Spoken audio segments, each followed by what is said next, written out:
Hello, my dear kids.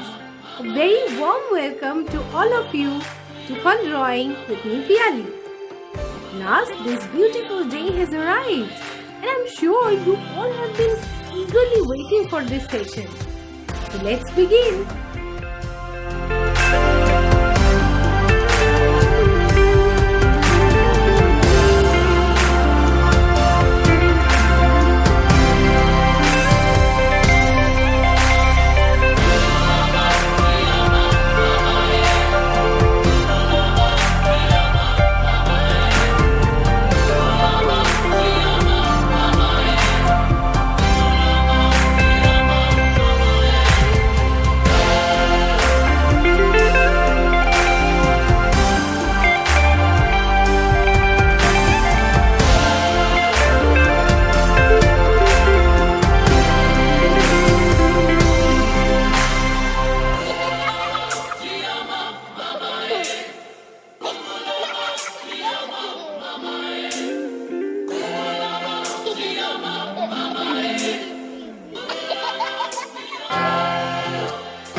Wow! Good job done, kids. That's a very good drawing. Thank you, my little friends, for joining in today. And we will come back with another exciting topic of drawing basics. That's our topic, right? And stay safe. Take a good care of yourself. And do not forget to subscribe our channel if you like. Bye-bye.